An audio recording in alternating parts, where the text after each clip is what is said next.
Bom dia na paz do Senhor, amados irmãos.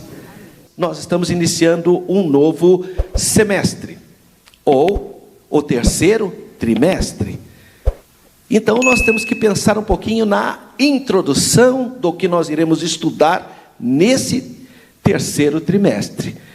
Quais são os 3 meses que nós vamos estudar? Julho, agosto e setembro. Agora é 2024, claro. E o tema principal da lição é esse: o Deus que governa o mundo e cuida da família.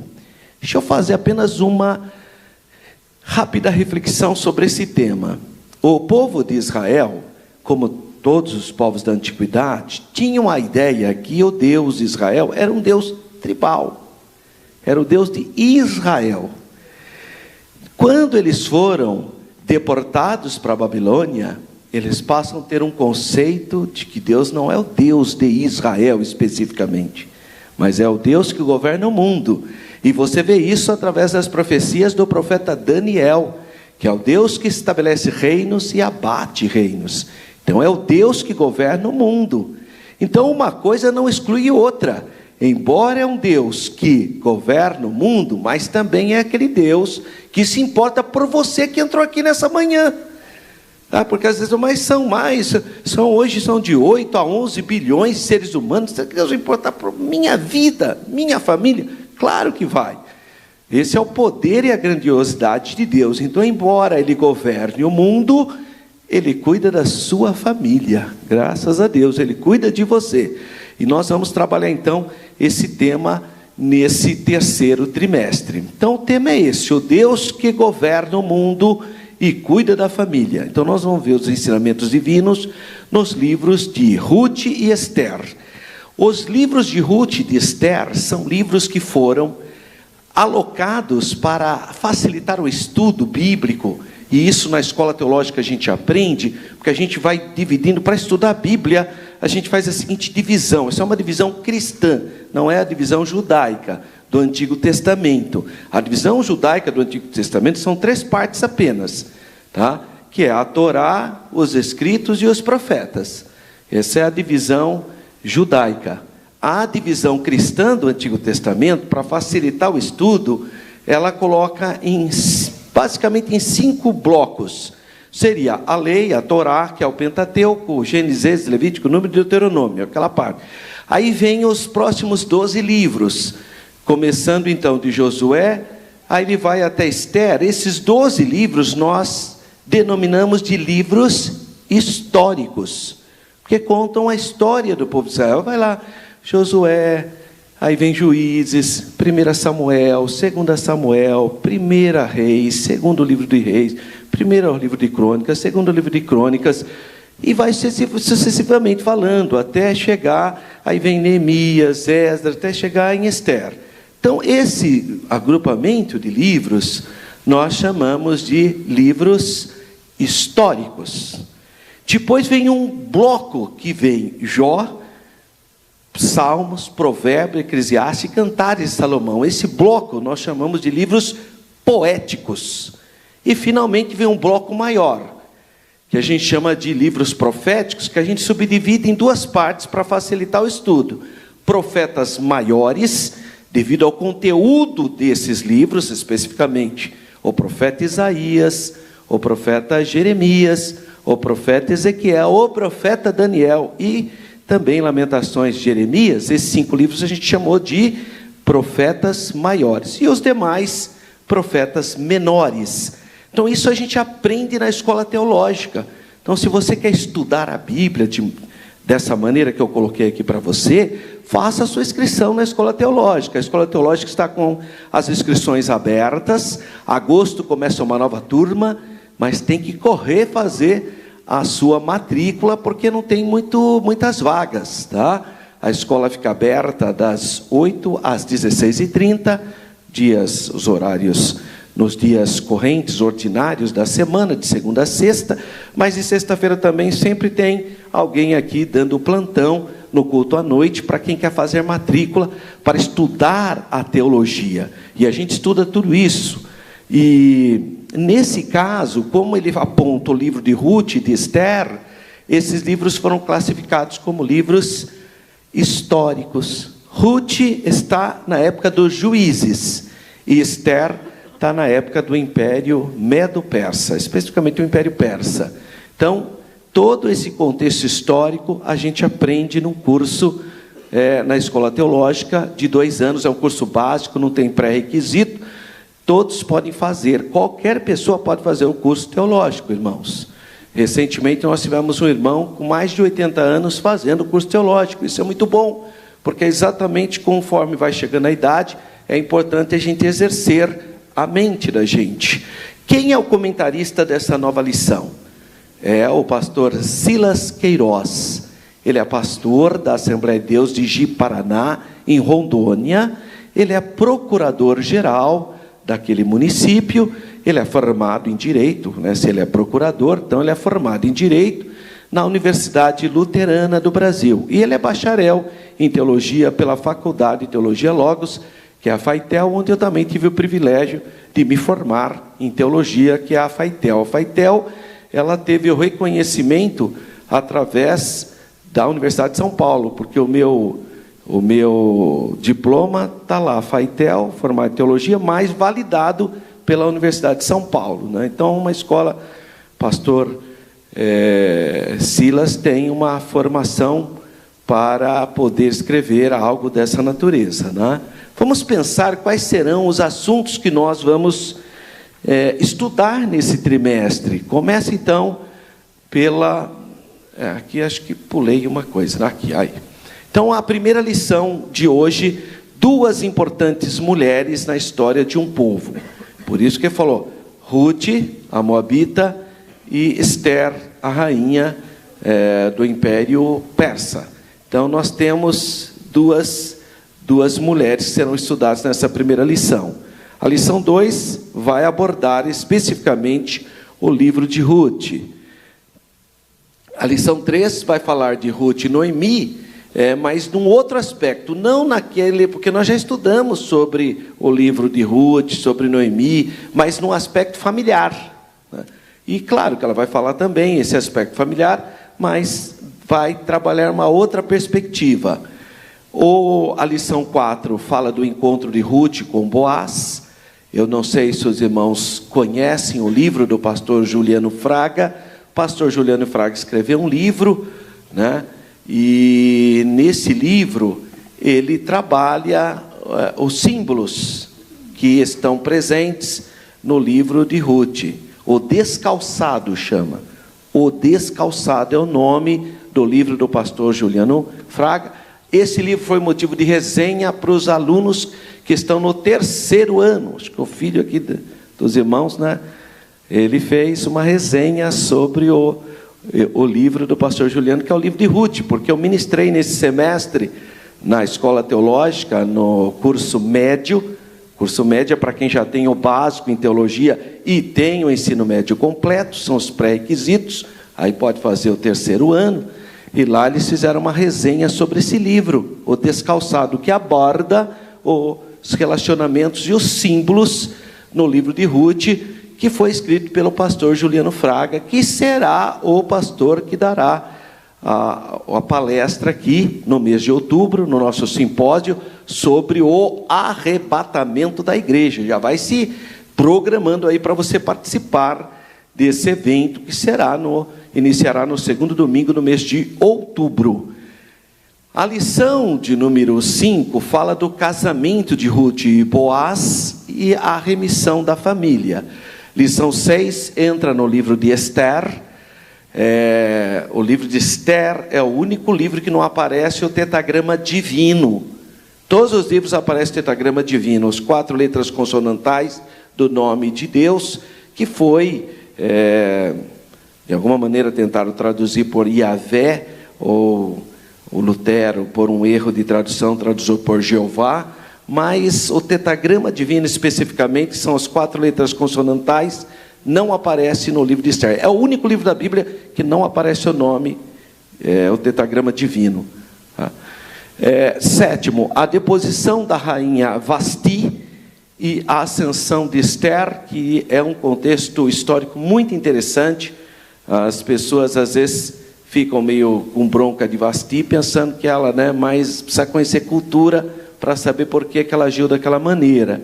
8º, a resistência de Mardoqueu.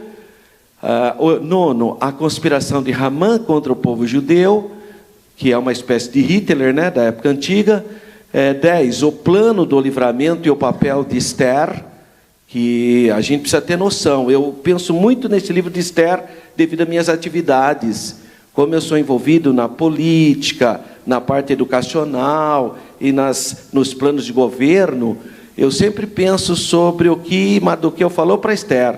Ele disse assim: quem sabe Deus te deu essa oportunidade para você ser usado na obra de Deus, Porque tem gente que pensa que está em qualquer cargo porque ele é o bonzão. Não, eu sou bom mesmo, você vê, agora eu sou tal coisa, eu sou doutor. Pois é, talvez você teria que repensar este conceito. Porque pode ser que Deus te deu essa oportunidade para você fazer a obra dele, não é por causa de você. Porque tem que pensar que é por causa dele, Você vê que bênção, eu. Que você nada, irmão. Deus te deu a oportunidade por causa do amor que ele tem pela igreja, não é por você. E a pessoa, coitada, pensa que é ele mesmo, Então, essa lição é muito importante, porque Deus vai colocar Esther como a rainha da Pérsia, porque ele tem um propósito, proteger o seu povo. Não era pela Esther em si, embora ela acabou sendo abençoada, E tem gente que não se dá conta disso, que Deus dá uma oportunidade para a pessoa, mas por causa do amor dele à igreja, e não é o contrário. E aí a pessoa fica aproveitando, achando que é o bambambam, Olha que fraquezinha, fraquezona, irmão? Então vamos lá. 11, a humilhação de Hamã e a honra de Mardoqueu. E a 12ª lição, o banquete de Esther, é quando ela vai denunciar e quando ocorre o livramento do povo judeu. E fecha a 13ª lição, Esther, a portadora das boas novas. Olha que bonito. Então, uma lição muito bonita que vai abordar dois livros históricos. Vale a pena, então, você se esforçar para participar desse segundo semestre, terceiro trimestre. A lição 1, então, a lição de hoje, fala de 2 mulheres na história de um povo. 2 mulheres na história de um povo. E aqui entra, então, Ruth e Esther. Hoje, dia 7 de julho, o primeiro domingo do mês de julho. Quero parabenizar todos que se esforçaram para iniciar. Vamos fazer as 13 lições com a bênção do Senhor. Texto áureo está no livro de Ruth, capítulo 4, versículo 14, que diz, que já é o final do livro de Ruth, porque o livro de Ruth é pequenininho, Então as mulheres disseram a Noemi: bendito seja o Senhor, Baruch Hashem, bendito seja o nome, que não deixou hoje de te dar remidor, e seja o seu nome afamado em Israel. Graças a Deus. A verdade prática, conhecidas ou anônimas, porque tem muitas mulheres que participaram da obra da redenção, da obra bíblica, dos exemplos de fé, mas que não estão registrados na Bíblia. Então, conhecidas ou anônimas, muitas mulheres foram fundamentais no plano divino de redenção da humanidade. Graças a Deus. E a leitura bíblica, então, proposta para essa lição está em Ruth, capítulo 4, versículos 13 a 22, e no livro de Esther, capítulo 7, versículo 1 a 7. E nós vamos, nesse momento, então, juntos fazermos a leitura de maneira congregacional. Eu convido os irmãos para reverentemente se colocarem de pé. Se você está aí na sua casa, você pode acompanhar a gente pelo próprio telão, ou então abra aí sua lição, está aí na lição. Esse texto sempre vem na lição, é um texto grande, então vamos ler com calma, pode ler com voz alta para a gente absorver o máximo esse conteúdo histórico. Vamos começar então com Ruth, capítulo 4, versículos 13 a 22. Vamos ler. Assim tomou Boaz a Ruth, e ela lhe foi por mulher, e ele entrou a ela, e o Senhor lhe deu conceição, e ela teve um filho. Então as mulheres disseram a Noemi: bendito seja o Senhor, que não deixou hoje de te dar remidor, e seja o seu nome afamado em Israel. Ele te será recriador da alma e conservará a tua velhice, pois tua nora, que te ama, o teve, e ela te é melhor do que 7 filhos. E Noemi tomou o filho e o pôs no seu regaço, e foi sua ama. E as vizinhas lhe deram um nome, dizendo: a Noemi nasceu um filho, e chamaram o seu nome Obed. Este é o pai de Jessé, pai de Davi. Estas são, pois, as gerações de Pérez. Pérez gerou a Esrom, e Esrom gerou a Arão, e Arão gerou a Aminadab, e Aminadab gerou a Naasson, e Naasson gerou a Salmão, e Salmão gerou a Boaz, e Boaz gerou a Obed, e Obed gerou a Jessé, e Jessé gerou a Davi. Ester, capítulo 7, versículos 1 a 7. Vindo, pois, o rei com Ramã para beber com a rainha Ester, disse também o rei a Ester, no segundo dia, no banquete do vinho: qual é a tua petição, rainha Ester? E se te dará. E qual é o teu requerimento? Até a metade do reino se fará. Então respondeu a rainha Ester e disse: se, ó rei, achei graças aos teus olhos, e se bem parecer ao rei, dê-me-se-me a minha vida como minha petição, e o meu povo como meu requerimento, porque estamos vendidos, eu e o meu povo, para nos destruírem, matarem e lançarem a perder. Se ainda por servos e por servas nos vendessem, calar-me-ia, ainda que o opressor não recompensaria a perda do rei.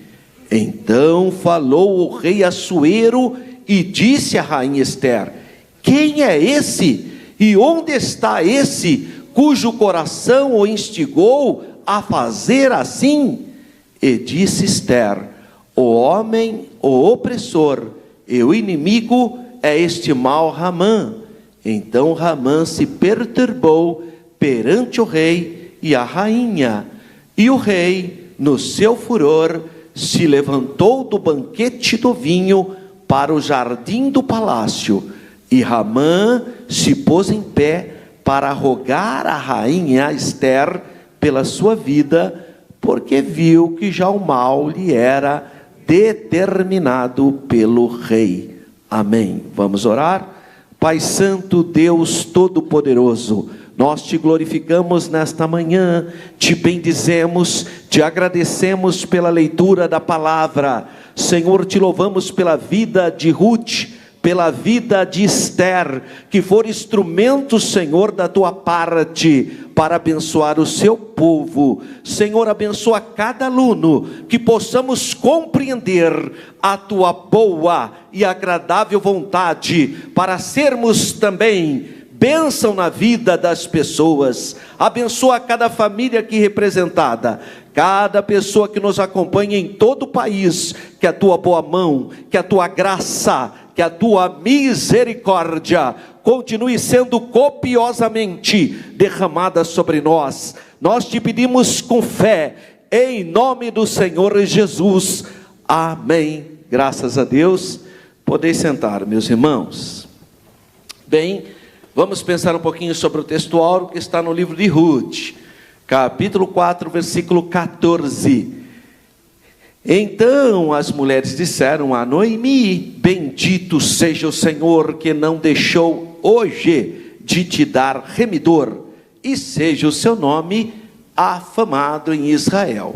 Bem, o contexto desse texto áureo está no capítulo 4 desse pequeno livro chamado Ruth, especificamente entre os versículos 13 a 22, quando Ruth então dá à luz a Obed, que seria o avô do rei Davi. As mulheres então da cidade, a gente percebe isso no início do livro, Ruth capítulo 1, versículo 19, e agora de novo se fazem presentes na vida de Noemi. Noemi é uma mulher que nasceu em Belém, ela com o seu esposo e seus filhos sente uma necessidade de fazer uma mudança, de sair da sua terra devido à fome, e muda para um país estrangeiro, que é a região de Moabe. Eu não sei, alguns irmãos talvez adquiriram o meu livro, Geografia Bíblica. Ali eu falo quem é Moabe, a localização, a história dos moabitas, todos os contatos que eles tiveram com o povo de Deus. Falo sobre os achados arqueológicos de Moabe. Está disponível se alguém quiser estudar sobre os moabitas, naquele livro que eu escrevi, o último livro, Geografia Bíblica, fala muitos assuntos, tem muitos apontamentos, inclusive as últimas descobertas arqueológicas sobre o povo moabita, que hoje é o território onde está um país chamado Reino Caxemita da Jordânia, cuja capital é Amã. Ali é onde ficavam os moabitas. Então, se alguém quiser se aprofundar no assunto, adquira o livro, está disponível aí na escola teológica ou nas sextas-feiras no culto de ensino. Então, as mulheres ali presentes na vida de Noemi, elas estão louvando a Deus. Por quê? Porque viram quando Noemi saiu, viu as suas perdas, e agora então elas louvam a Deus pelo fato de Deus ter dado um neto que manteria a descendência da família dela, ou do seu esposo, Alimeleque, vivo, presente. Então, Ruth 4,14 tem essa expressão, que é o nosso texto áureo. Então as mulheres disseram a Noemi: bendito seja o Senhor, que não deixou hoje de te dar remidor, e seja o seu nome afamado em Israel. Como os anciãos desejaram também a Boaz. Assim, essas são falas, o texto áureo aborda a fala das mulheres, mas também os anciãos falaram lá no versículo 11, também elementos similares para Boaz, o pai. Porém, mais de maneira mais extensa, não só na cidade de Belém, mas entre toda a nação de Israel, era o desejo então de que a boa mão de Deus tinha visitado Noemi, e que Deus tinha um plano através de todo aquele vale que ela passou. Não foi em vão ela ter passado por tudo aquilo. Essa celebração, então, contribui para concluir com alegria a história de Noemi, porque é o fechamento da história dela. Tá? Ela tem uma história inicialmente triste, uma história traumática, cheia de dramas e de perdas, de vazio, de desolação. Esse é o início da história, mas no final, o que nós vemos? Ela com uma criança, que é o símbolo da vida, da esperança, da continuação, então, da sua família. Então, essa idosa judia, a Noemi, ela tinha razões, e muitas, para estar feliz e receber uma palavra de bênção da parte das pessoas que as conheciam, suas vizinhas. Afinal, era a linhagem dela que estava dando continuidade, e claro que através de Ruth, sua nora, ela então passa a fazer parte da genealogia de um dos monarcas mais importantes de Israel, que é Davi. Então as mulheres bendisseram a Noemi, manifestando então o desejo de que o filho dela fosse famoso. Claro que eles não sabiam ainda que nasceria Davi, não, porque Obed ainda é o avô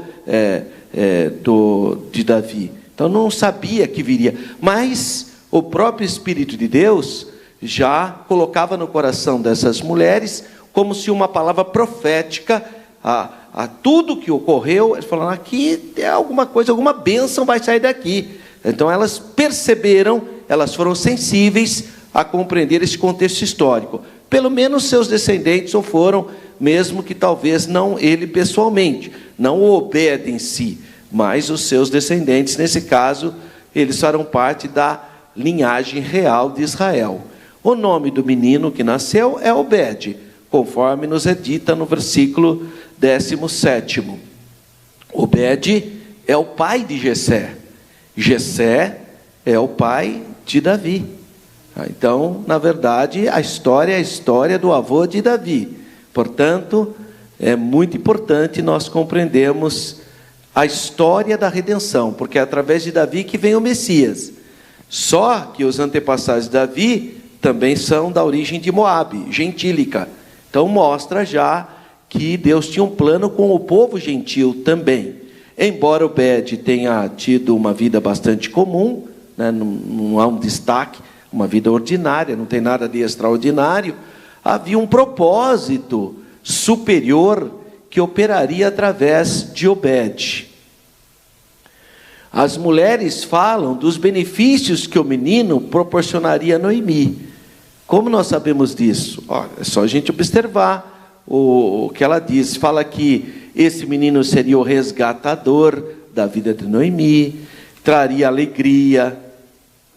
Estava impedindo, então, porque a própria Noemi, quando a Orfa e a Ruth querem ficar com ela, ela fala, não adianta vocês ficarem comigo, eu não vou ter mais filhos para vocês se casarem, para perpetuar a nossa espécie. Não tem mais, acabou. Então, a própria Noemi já tinha dito para Orfa e para a Ruth, mas, incrivelmente, no final, é isso que vai acontecer, porque essa criança vai, sem dúvida, dar continuidade na família de Noemi. Nem Noemi acreditava mais nisso, nem Noemi cria mais nessa possibilidade, mas o menininho Obed restaura a descendência de Elimeleque. Ele seria o consolador da sua velhice, por todos os dias da sua vida. Isso é importante no tempo antigo, não nas sociedades ocidentais. As sociedades ocidentais, infelizmente, as pessoas vão ficando mais idosas, elas vão ficando descartáveis. Isso é o sistema ocidental, devido ao problema do capitalismo desumano, que materializa as pessoas, aí a pessoa idosa vira um peso, ao invés de ser uma bênção. Mas não é assim na sociedade oriental. Nas sociedades orientais, os pais e os idosos sempre são bênçãos. Tudo se faz em torno deles, não é o contrário. Então é uma outra percepção. Você pode hoje, se visitar até hoje países orientais, eles se preocupam com os pais. É normal os filhos estarem construindo casa para os pais, darem melhores condições para os pais. É uma outra percepção. No Ocidente é o contrário, né? Infelizmente, claro que não são todos, mas tem muita gente que não vê a hora de se ver livre dos pais, né? E já no Oriente é o contrário. E nós estamos falando dessa construção cultural, onde os pais são importantes. Então, claro que um filho simbolizava que ia ter alguém que ia cuidar na velhice dos pais, porque essa era a ideia. Os filhos cuidariam dos pais na sua velhice. Essa é a ideia da Bíblia, inclusive, né? Que foi sabotada pelo sistema capitalista do mundo, né? Onde as pessoas não respeitam, infelizmente, eu não estou dizendo quem tem temor de Deus, mas até pessoas, às vezes, até da igreja age assim também, graças a Deus que é a minoria, né? Mas a sociedade mundana age que os pais não estão nem aí com seus pais, não liga para os pais, tantos pais já estão de idade, não está nem aí, pensa que que quer se ver livre dos pais. Mas isso não é uma postura bíblica, isso é uma postura que é antibíblica. A postura bíblica é honra teu pai e tua mãe. É o contrário, tem que cuidar sim dos pais. Essa é a cultura bíblica. Então Ruth, que se manteve silenciosa na cena, é honrada pelas mulheres por sua bondade. Já na sua velhice, Deus tinha preparado então alguém para cuidar dela. Então ele fala em Ruth 4,15: pois tua nora, que te ama, o deu à luz, e ela te é melhor do que 7 filhos, que é o número 7 é o número chamado número da perfeição na cultura judaica. Então, mesmo se você tiver 7 filhos, só por esse filho que você tem, você está superior a essa condição. Então, é apenas um rápido comentário sobre o nosso textual. Vamos para a introdução da lição. Ruth e Esther são 2 livros da Bíblia que levam o nome de mulheres, mostrando então como que a Bíblia ela usa o nome da pessoa que foi o instrumento de Deus. Registram 2 das mais belas e extraordinárias e dramáticas histórias da Bíblia. Então, são livros pequenos, irmãos, dá para a gente ler em 1 hora, você lê tudo com calma, tá? E vale a pena, que trazem grandes e extraordinários incentivos espirituais.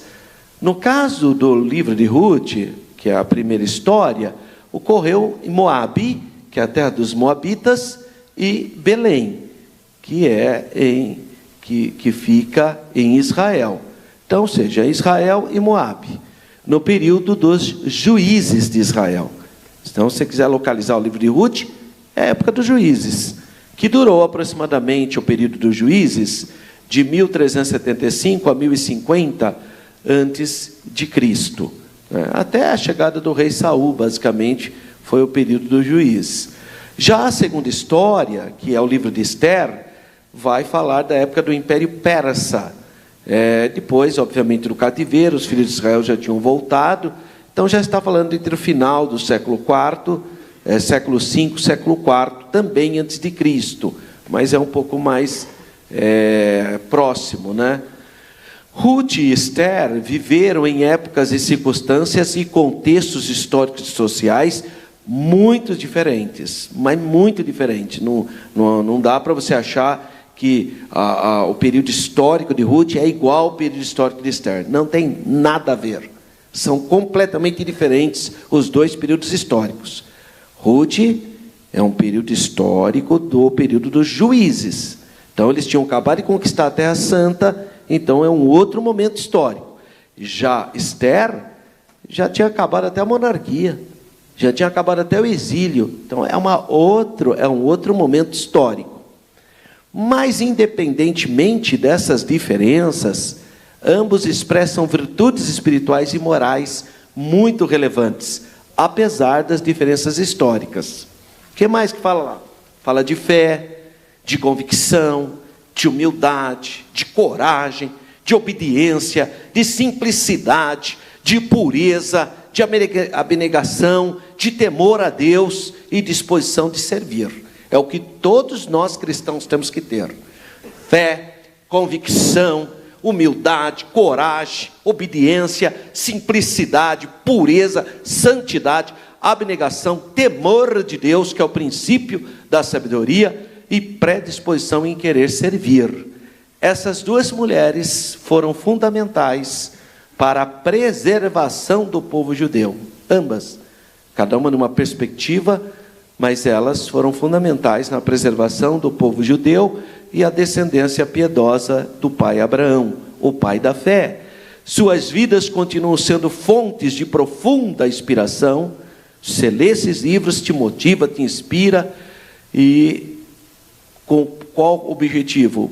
Para que nós tenhamos em nosso coração o desejo de agradar a Deus e viver uma vida para a glória de Deus. Bom, então a primeira ênfase é dada para Ruth. Ruth, uma mulher importante para a linhagem do rei Davi, que agora nós vamos falar de uma mulher que vai gestar o avô do rei Davi, que é Obed. Então vamos ver um pouquinho sobre o livro de Ruth. Ruth era uma mulher estrangeira, ela não era israelita. Ruth era moabita, descendentes de Moabe. Quem era Moabe? Moabe é um descendente do sobrinho de Abraão. Abraão teve um sobrinho chamado Ló, que veio com ele para a terra de Canaã. Depois eles tiveram que separar. Ló escolheu as Campinas Verdes diante do Jordão na época, antes de ocorrer a catástrofe das cidades que estavam em torno do Jordão, próximo do Mar Morto, antes de ocorrer o fenômeno que ocorreu da punição das cidades pecaminosas de Sodoma e Gomorra. Então, antes desse episódio, era um local aprazível, bonito, muito belo. Eu trabalho como era a terra de Israel na época que Abraão entrou em Canaã. É completamente diferente do que inclusive é hoje, devido ao que ocorreu, a exploração, sem equilíbrio ecológico, sem nada, transformou muitas partes em desertos. Mas a terra era uma outra situação. E eu falo isso no livro que eu escrevi sobre geografia bíblica.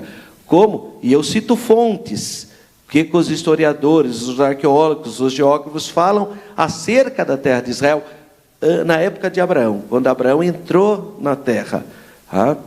E Ló, que era sobrinho de Abraão, teve um envolvimento incestuoso com suas duas filhas. Não por ele estava completamente embriagado, e as filhas acharam que só elas tinham sobrado sobre a terra, porque depois da catástrofe de Sodoma e Gomorra, a mãe foi transformada numa estátua de sal, e Ló e as duas filhas foram habitar em cavernas.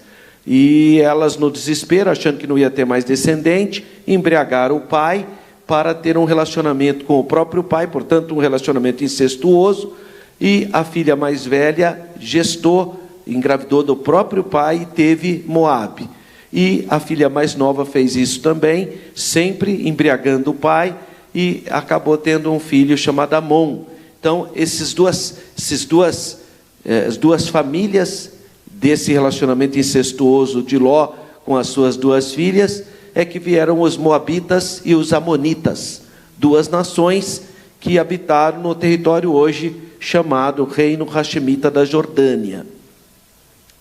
Os Moabitas, eles eram um povo que se paganizaram, eram hostis a Israel, não gostavam de Israel, e nos dias do rei Balaque, que está lá em Números, eles tentaram amaldiçoar Israel. São os Moabitas, através de Balaão. Contrataram um profeta atrapalhado, um falso profeta, e tentaram amaldiçoar Israel. Mas contra o povo de Deus não existe maldição, irmão. Não adianta. As pessoas que te amaldiçoarem não funciona, porque você é coberto pelo sangue de Jesus. Ele pode querer te jogar maldição sobre você, não tenha medo, porque maior é o que está conosco do que o que está no mundo. Você é protegido. A Bíblia diz: quem é de Deus, o maligno não lhe toca. Você é de Deus, você tem as marcas do Calvário na sua vida, você participa do corpo e do sangue do Cordeiro, portanto você é guardado pelo Senhor Jesus. Então não temas, não há maldição contra o povo de Deus. Nenhuma maldição subsiste frente ao poder de Deus. E o Balaão tentou amaldiçoar Israel. Aí ele acabou abençoando, né? Ele foi amaldiçoar, acabou abençoando. Ele não tem jeito. Então aí eu trouxe para vocês o mapa, para vocês verem aonde ficava Moabe. Então esse azulzinho aí é o Mar Morto atualmente. Belém fica então aqui, no meu caso, o lado esquerdo, mas para você é o seu lado direito, né? E ali onde está aquela manchinha ali, era o reino de Moabe, onde morava Ruth. Eles habitavam a leste do Mar Morto, onde é hoje o território da Jordânia. Eles eram idólatras, esse é um dos principais divindades deles, eram deuses imorais, eles cultuavam a fertilidade, a deusa da fertilidade. Então a chamada prostituição sagrada difere um pouco do que é uma prostituição hoje no mundo. Essa não é bem igual essa prostituição. É impureza sexual a mesma coisa, mas não é igual, o conceito é diferente. Tá? As mulheres que se prostituíam por uma divindade, elas tinham status social, elas eram respeitadas. Por isso elas eram chamadas de kosher, de santas. Olha que coisa, era considerado. Ali, quando você lê aquele caso de Judá, lembra que Judá foi enganado por Tamar? Que tem ali, então Tamar se vestiu como uma prostituta sagrada. Ali está escrito que é santa, prostituta santa. É interessante, né? Cultual, ritual, cultual. Então, embora fosse algo abominável, mas tinha uma outra percepção do que nós vemos hoje como a questão da prostituição hoje, que é uma coisa que não é uma coisa à margem da sociedade, né? Nesse caso não, era algo muito presente na sociedade e era inclusive respeitado. Olha que coisa. E então esse povo tinha suas sacerdotisas, elas faziam um ritual de imoralidade sexual, né? Muito pervertido. Então, esse povo é o povo de Ruth, Ruth tornou-se ainda a entrar na linhagem do Messias. Então veja como que Deus tinha um plano com os gentios. Essa é a família que virá o Salvador do mundo, porque Davi é dele que vem o Messias, né? Mas os caminhos de Deus então são mais altos do que os nossos, né? Então estão acima da nossa compreensão. Jamais, se você fosse seguir uma linha radical, jamais haveria possibilidade de uma mulher moabita, desse povo de incesto, imagina, fazer parte da linhagem do Messias, jamais. Mas a gente não entende quem entendeu a mente do Senhor, né? Como Deus é misericordioso para acolher a todos, né? Deus é soberano, faz do improvável, provável, e do impossível, o possível. Olha, irmão Teixeira aqui, ó. Precisou ressuscitar 2 vezes, olha o homem vivinho aí da Silva, glória a Deus. Não faz do impossível possível. Então Deus faz. Olha, irmão, hoje é dia 7. Há 4 anos atrás, exatamente no dia 7, eu estava entubado. Estava lá no hospital entubado também. Então Deus não faz do impossível possível? Então, irmão, é isso. Deus é soberano, Ele faz. Não adianta, o médico fala uma coisa, mas a última palavra provém do Senhor, do nosso Deus. Ele é que faz. E por outro lado, se a pessoa está boa e morre também, né? Se a pessoa não tem nada, está boa, está uma maravilha, e morre também. Então, irmão, Deus é que cuida de tudo. Quando cremos nele, tememos e obedecemos sem impor qualquer condição. Não tem pré-condição. Nosso Deus é o Deus soberano. A família belemita. Então nós vimos a questão de Moabe. Agora vamos para Belém. A história de Ruth muda a partir do seu ingresso em uma família piedosa. Olha como uma família piedosa pode influenciar uma outra família. Às vezes uma família de incrédulos, de idólatras, de pagãos, mas uma família piedosa pode impactar profundamente uma outra família. Então, a partir do momento que essa família piedosa de Judá, de Belém, mudou para um reino pagão, moabita, ele influencia. Ao invés de ser influenciado, ela que influenciou. Tá? Essa é a vontade de Deus para a nossa vida. Onde a gente for, que a gente possa influenciar para melhor. Então, eles foram peregrinar nos campos férteis de Moabe, por causa da fome que estava assolando. Olha que ironia. Sabe o que significa Belém?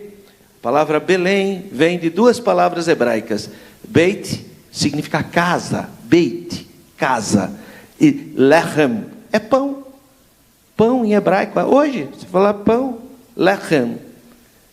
Bet lechem, que veio Belém para nós. Significa casa do pão.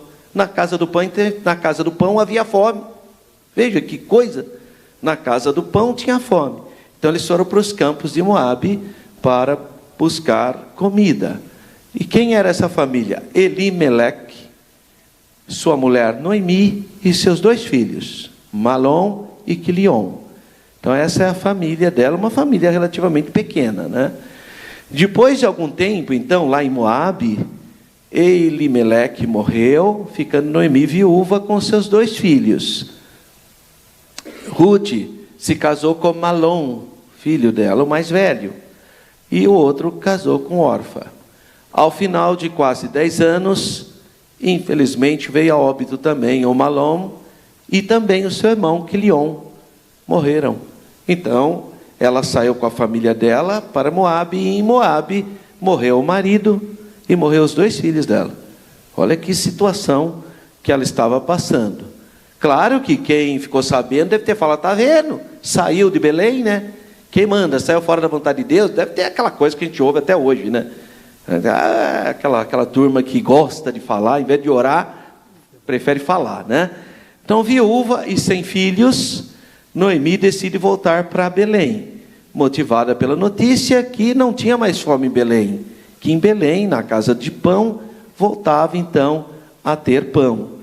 Embora ela realmente pudesse ficar em Moabe mesmo, ela decidiu partir para Belém. E quem quis ficar em Moabe? Ela deu oportunidade, porque num primeiro momento, tanto a Orfa como a Ruth, elas vão acompanhá-la. Mas aí a Noemi, com bom senso, né, falou: não, fica aqui com o seu povo, eu não tenho mais condições de te ajudar, fica aqui e tal. E a Orfa, a viúva de Quilion, ficou mesmo em Moabe. Ela era moabita, então ela não tomou uma atitude errada, ela tomou uma atitude que se esperava dela mesma. Tá?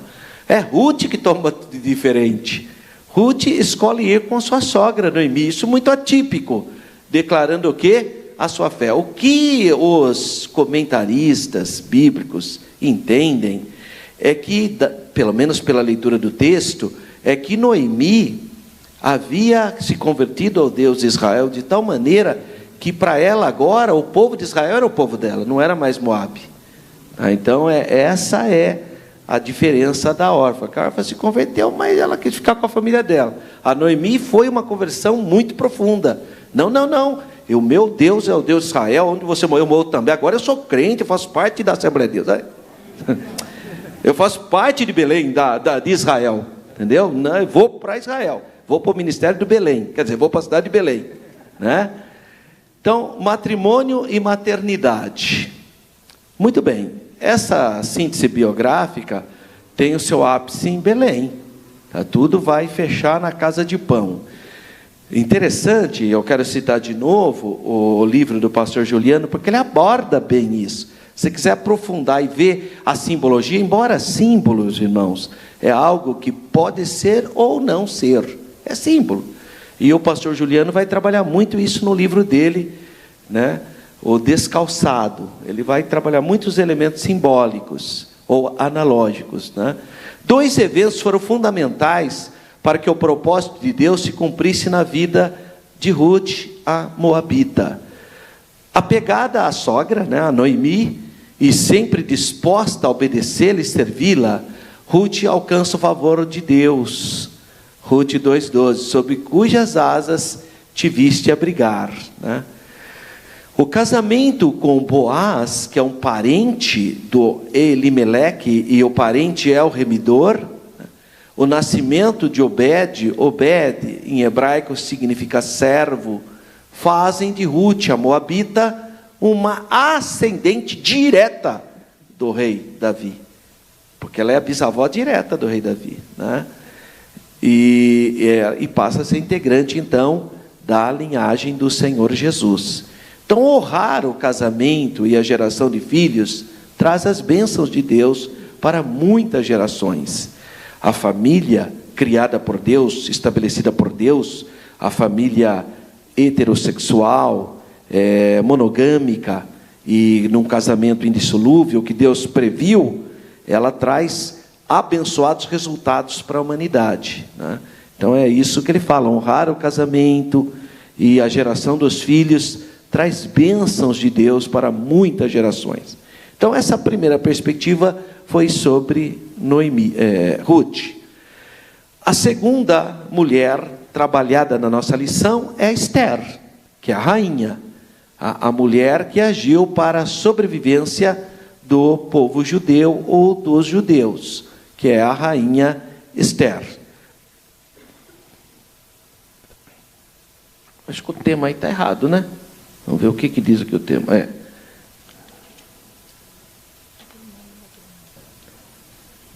Esther, de Belém para Suzã, que é o tema correto, né? Aí foi um tema, acho que da outra lição ainda. Bom, então cerca de 5 séculos depois de Ruth, então nós temos... Por que nós apresentamos esse cronos, essa cronologia? Para você entender que o contexto histórico do livro de Esther é outro. Não tem nada a ver com o contexto histórico do livro de Ruth. Não tem, é completamente diferente. A diferença são 500 anos de história. Você veja, é completa. É o mesmo caso nós hoje. Hoje aqui no Brasil, o que nós temos a ver com aquele primeiro grupo de portugueses que chegaram aqui em 1500? O Pedro Alves Cabral. Tem alguma coisa a ver? Pouquíssima. Talvez o quê? Talvez a língua portuguesa, alguma coisinha. Nem a língua portuguesa, porque os nativos nem falavam português. Não tem muito. Qual é a nossa ligação com a chegada dos portugueses aqui no Brasil? Muito pequena, porque passaram 500 anos. Então, também aqui é uma diferença entre o livro da Ruth com o livro de Esther. São 500 anos, aconteceram muitas coisas. Então, é uma outra situação. Então, cerca de 5 séculos depois de Ruth, a Bíblia nos apresenta outra mulher de destaque, que é a Esther. Esther, também usada providencialmente por Deus para a preservação do seu povo. Esther era filha de Abiail, já estava morto. Então ela foi criada pelo tio de Mardoqueu. Aliás, foi criada então por Mardoqueu, que seria o quê? O primo dela, né? Já que Abiail era tio de Mardoqueu. Ela era órfã de pai e de mãe, e por isso que ela foi criada por Mardoqueu, ou Mardocai, né? Depende da tradução aí. O nome hebraico da Esther é Hadassah. Lá em Jerusalém hoje, o mais importante hospital do Oriente Médio. Em todo o Oriente Médio, o mais importante hospital está em Jerusalém, chama Hospital Hadassah. É uma homenagem à rainha Esther. É o equivalente ao Albert Einstein aqui no Brasil, tá? O Hospital Hadassah. O que significa Hadassah? Murta, aquela plantinha. Essa plantinha aí que tem essa florzinha branca, murta. Uma das plantas favoritas do mundo antigo, porque ela é cheirosa, né? Muito perfumada, principalmente à noite, de flores brancas ou flores rosadas. Mas ela é bem verdinha e tem essa plantinha aí branquinha. A murta era usada para perfumar ambientes, fazer grinaldas para os nobres ou os banquetes de uma maneira geral. Se usava a murta. Já o nome Esther é uma palavra persa. Esther, ela tinha esse nome. Então ela tinha 2 nomes. O nome judeu dela é Hadassah. E o nome persa é Star, ou Stara. Significa estrela. Tá? Então são 2 nomes. Esther, estrela, persa. Stara, que é a expressão persa. E Hadassah, que significa murta, que é o nome hebraico. Esther fazia parte da geração dos judeus que nasceram no cativeiro. Sabe aqueles judeus que foram para o cativeiro? Nasceram lá no cativeiro, estavam lá no cativeiro. Eles não voltaram para Jerusalém. Isaías e Jeremias haviam profetizado o fim do cativeiro babilônico depois de 70 anos de domínio babilônico.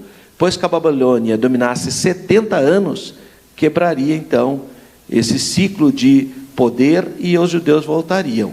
O fim do cativeiro babilônico foi decretado por Ciro, persa, o rei persa, por volta do ano 538, e o decreto dele, não exatamente o decreto, mas parte do decreto está no livro de Esdras.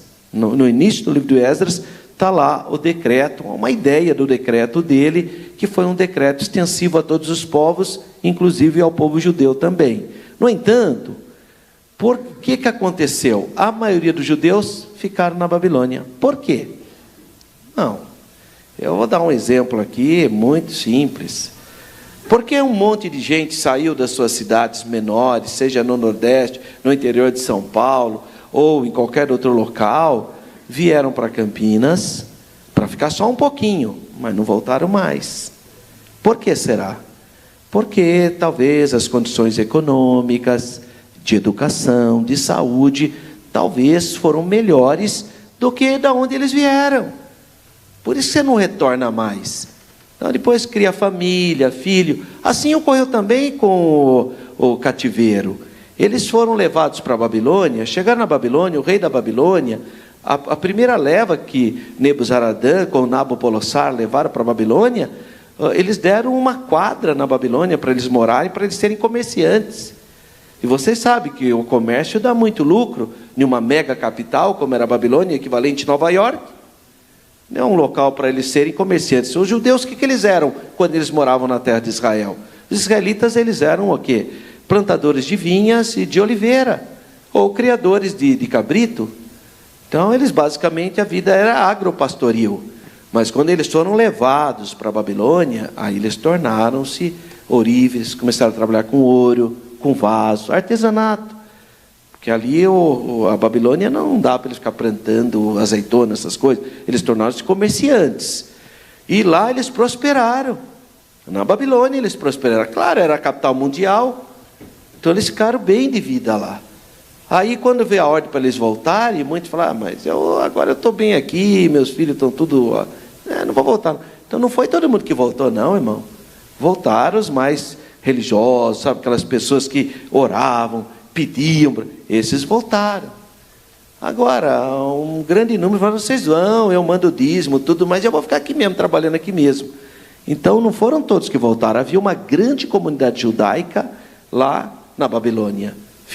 Muitos ficaram, e Esther faz parte desse grupo que ficaram, dos que ficaram. 2.2, de órfão à rainha, de uma menina órfã à rainha. Suzã era a capital do Império Pérsio naquela época. A Suzã, até hoje tem a cidade de Suzã, que é uma maravilha arquitetônica, que ainda tem uma série de elementos ainda arqueológicos expostos. E nessa cidade, onde ficava o palácio principal dos reis da Pérsia, embora a capital da Pérsia, Persépolis, foi uma capital projetada, né? Lá viviam Esther e o Mardoqueu, dentre milhares de outros judeus, principalmente judeus comerciantes. Dotada de rara beleza, Esther entregou o grupo de mulheres virgens que foram candidatas a suceder a rainha Vasti. Nós vamos ter uma lição específica sobre o que aconteceu com Vasti. Rapidamente, só para vocês terem uma ideia, a Vasti era uma das mulheres mais belas do mundo. Ela foi escolhida para ser a rainha de todo o Império Persa. Então, uma das mulheres mais belas. E na época antiga, os casamentos eram mais políticos do que a ver com beleza. Isso não tinha nada a ver. Era filha de algum rei importante, não importava se era podia ter até defeito, casava, porque era acordo político. Mas não é o caso de Vasti. Vasti é um caso muito atípico. Ela foi elevada pela beleza dela, esplendorosa. Uma mulher acima da média em termos de beleza. Só que na cultura pérsia, a mulher não pode ficar na presença de homem desconhecido. Como hoje também, não tem até hoje no mundo muçulmano assim também, porque você acha que as mulheres cobrem de véu? Porque não pode ficar na presença. Então não é que ela simplesmente... E o rei estava bêbado. O rei bêbado queria mostrar beleza, porque ela é uma mulher lindíssima, queria mostrar que ele era casado com a mulher mais bonita da face da terra. Então ali tem um problema cultural. Mas nós vamos discutir isso quando for a lição, que nós vamos ter uma lição sobre a rainha Vasti. Eu só estou dando no toque, eu tenho uns pregadores que desce o sarrafo na Vasti, mas não conhece história. Aí fica falando mal da Vasti, coitado, não conhece história, irmão. Eu fico até constrangido. Sabe? Porque a gente, meu Deus do céu, como que ele está falando uma coisa dessa, né? Por outro lado, o que ocorreu ali no Império Pérsia é o embrião do concurso de Miss Universo. É lógico, chamou todas as mulheres bonitas do reino para escolher uma. Não é o negócio da Miss Universo? Então, teoricamente, foi o primeiro Miss Universo, Miss Mundo. E a Esther, nesse caso, foi a primeira Miss Mundo. Considerando, claro, que o mundo naquela época era restrito, basicamente, a um imenso império. Mas esse assunto nós vamos deixar para falar quando chegar o assunto, que vai ter um assunto específico.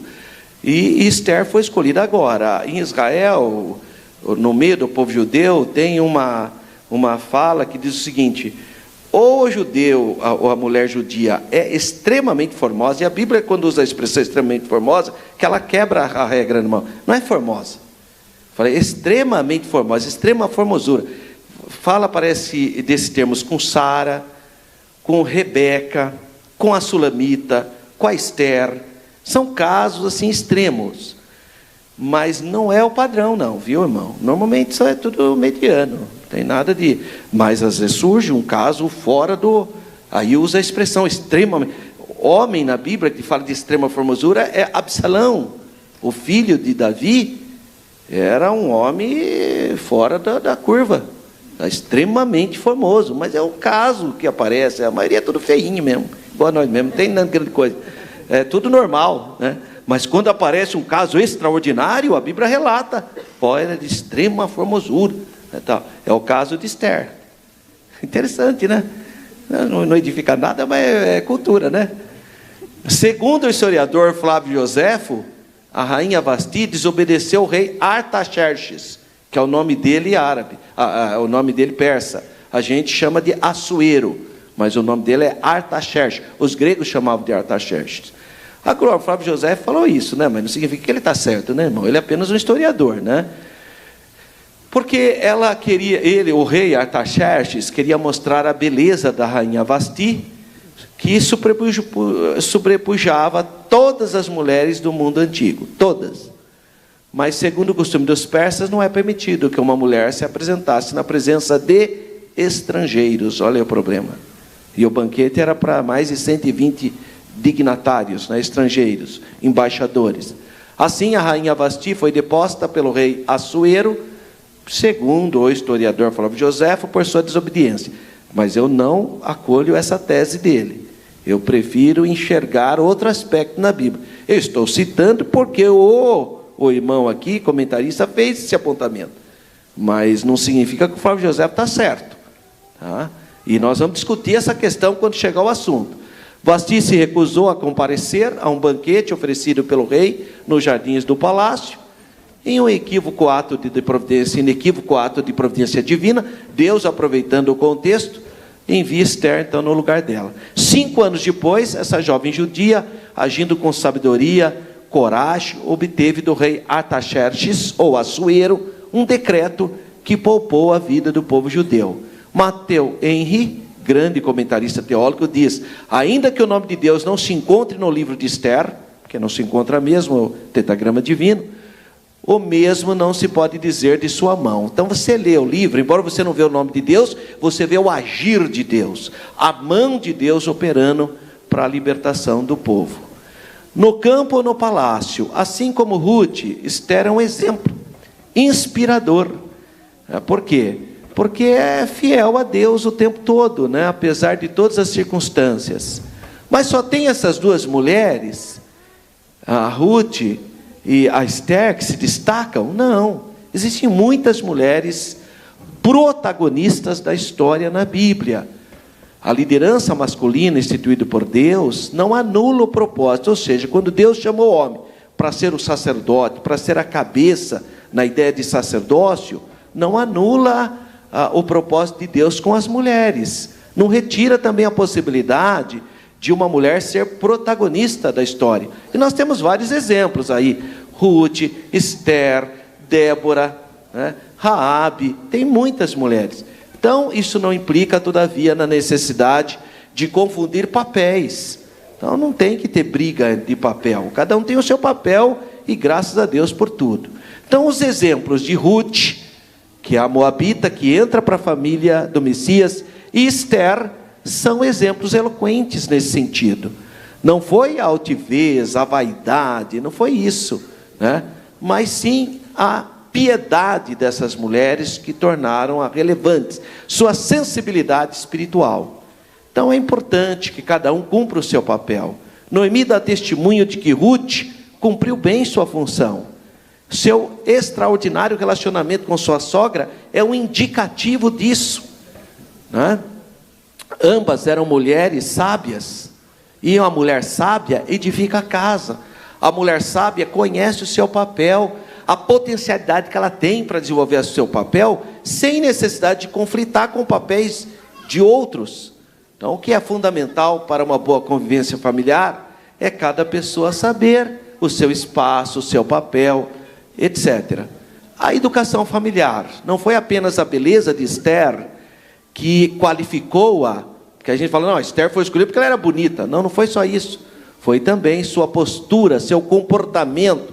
Ela era uma órfã, mas ela recebeu uma boa educação do seu primo Mardoqueu. E é no lar que se forja grandes caráteres. É na nossa casa. Por isso que os pais que têm crianças pequenas tem que dar prioridade, tem que ter um dia da família, tem que dar atenção especial, porque a primeira infância é fundamental. Tem que olhar com carinho para a primeira infância.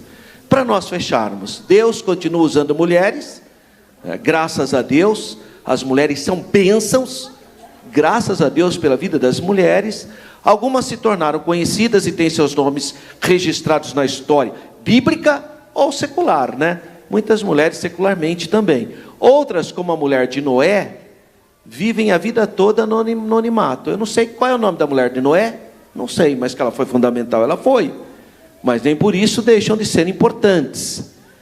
O que seria do patriarca sem uma companheira fiel ao seu lado, enquanto ele cumpria a missão de Deus? O que seria, né? Então, o reino de Deus, seja homem, seja mulher, o que importa não é o quanto a pessoa aparece, mas como Deus opera através do coração daquela pessoa. Não importa se o nome está registrado ou não foi registrado, isso não é tão relevante. O importante é você ter um coração aberto para os propósitos de Deus. Amém, irmãos? Graças a Deus. Próxima aula, aula de número 2. Aí sim, nós vamos estudar especificamente sobre o livro de Ruth, que é no dia 14. Dia 14 de julho, Campinas, a nossa cidade, estará comemorando 250 anos. Olha aqui, vamos orar então pela nossa cidade, que está chegando aí para fazer aniversário, né? Sempre que uma cidade faz 250 anos, né? E vai ser na próxima aula a Escola Bíblica Dominical. Então venha com alegria para a gente levantar um clamor e abençoar uma vez mais a nossa linda cidade de Campinas. Que você tenha uma semana de paz, que você tenha um mês de julho de saúde, de vitória, de prosperidade, em nome de Jesus. Amém, irmãos?